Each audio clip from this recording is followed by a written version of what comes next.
If you're considering oak cabinets for your kitchen remodel, you'll probably come across two options over and over again: red oak, white oak. While they sound similar, they look different, perform differently, and can dramatically change the style of your kitchen. In this video, I'll break down the key difference so you can decide which oak is better fit for your home.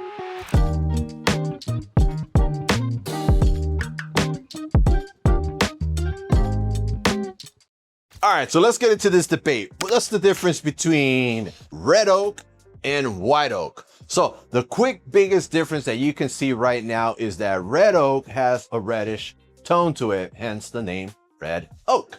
And white oak has the tints of white oak. So the biggest difference is gonna be that, the tones in the red oak. On this door that I have here, this is a plain sliced red oak. So what does that mean? If you guys look real close, the grain is kind of crazy and is basically more open. On this door here, this is actually a quarter saw white oak. So the grain's a little tighter, kind of looks almost like a rift white oak, but not really. What's the biggest difference? Cost is going to be a huge difference. So right now, since white oak is so popular, your cost is going to be more expensive. Red oak is going to be on the lower end. So now red oak, let's talk about some red oak. So back in the days, red oak used to be extremely popular.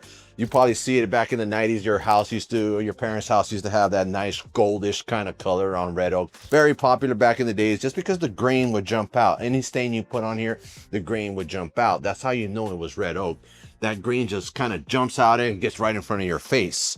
The advantages of red oak is that it is a very strong wood. So it's one of the strongest wood. A lot of frames were built for kitchen cabinets in red oak. So you saw a lot of kitchens, almost like, I would say like 60 to 70% of kitchens back in the 90s were built in red oak. So if you go into a house that was built during that time, chances are you're gonna have red oak cabinets in there. What about white oak? So now white oak became very popular. I would say maybe around 5-6 years ago, white oak just started blowing up everywhere. Well, now what's the reason of that? Just because it has a cleaner grain. It looks nice and clean. It accepts stains very nice. And it kind of gives you more of a lighter feeling. So white oak became very popular. So I take it in a couple years, you're gonna have a lot of houses that just have white oak in it. The advantage of doing white oak is that when you do apply a stain on there, it kind of stays light. The grain doesn't jump out at you so much like red oak does, but you will pay a lot more for white oak just because it's so popular right now. It's the thing you want to do. Everybody's doing white oak, so white oak is actually pretty cool.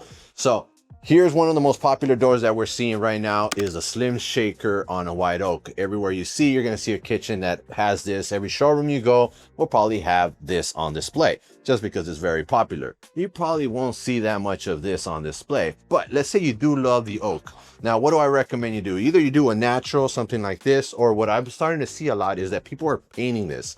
Once you paint it, you basically get the grain starts jumping out. Looks amazing, especially if you go on a darker color or even a light color. The grain will jump out. So if you want your cabinets to look like they have grain and look like real wood, paint them on oak. It'll look a lot nicer. I don't recommend you do it on any other wood because now you're just being evil, and don't do that. Do it on oak if you want to see it, but if you don't want to see grain, go on maple. I don't really recommend you do cherry, walnut, or alder in paint because just bad. But do it on oak. It will look nicer if you want to see the grain.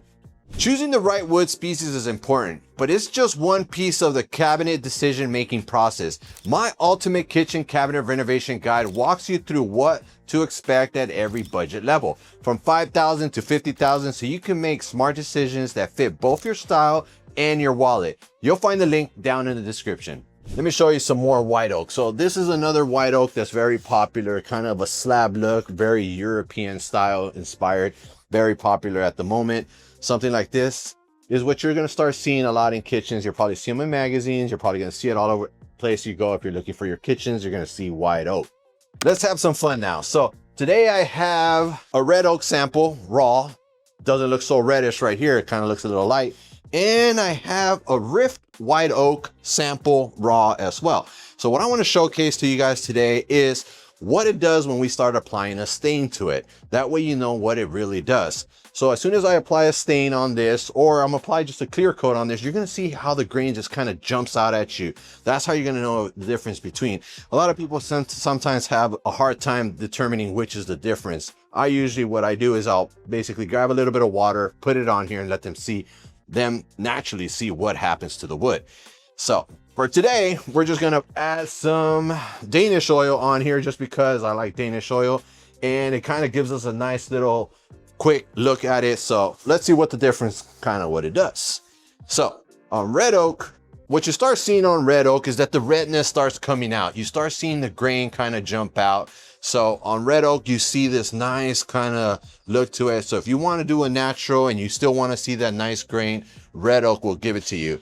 But let's say you want to do a clear base or you want to add some color, there you go. You start seeing the darkness of the grain. So here we added like kind of like a warm, kind of like a cinnamon kind of stain to it.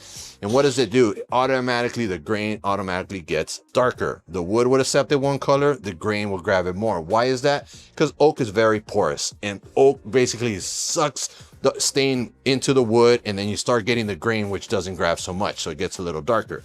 On a natural, you start seeing kind of the reddish kind of tones into it, so it actually looks real nice. So let's see what happens when we do it on the white oak. On the white oak, you start getting a white kind of look to it. So that's the biggest difference that you start getting. Kind of gives you that nice look as well. So it's a nice, cool finish. Eventually, if I shoot a clear coat, we're gonna start getting to something like that. Kind of keeps the same characteristics as a naturalness. This one's finished. This one's partially finished with raw. So you get to see the difference. Looks nice. That's why white oak is so popular. On red oak, you start getting stuff like this. So that's why a lot of people have been staying away from red oak, because kind of takes them back. The reason why I stay away from red oak, because I've just been traumatized by my parents and all that lacquer based and yellow. I'm tired of red oak. But if I were to paint my kitchen, I'll probably do it in a red oak just because I do love grain and I wouldn't mind seeing that grain. So if you're trying to decide and can't really decide between red oak and white oak, it becomes actually a preference. What do you prefer? Do you want to see the old school grain on the red oak, or do you want to see a nice clean finish white oak look to it? Now, you might see a lot of people that say there's a European style white oak. That's actually pretty cool. It looks really nice. The only caution I tell you guys when it comes to white oak is be careful you're getting the white oak. From what I'm hearing, a lot of vendors are pulling the white oak a little too early, so it has a lot of pinkish in it. So make sure whoever you're building your cabinets or where you're getting your cabinets, make sure the white oak is, if you want to make sure, go with a European white oak as opposed to like a neighboring white oak where it has a little pinkish. And the reason it has a pinkish, they're basically cutting the trees a little too young just because of high demand for white oak. So be cautious, know where your white oak's coming from. But if you're like that old school style, go for it. Go on the red oak. If not, stick with the white oak. Hopefully that helps. If this helped you choose the right cabinet material for your remodel, the next video you should watch is painted versus stained cabinets. Which is better for your kitchen? I'll link it right here and I'll see you there.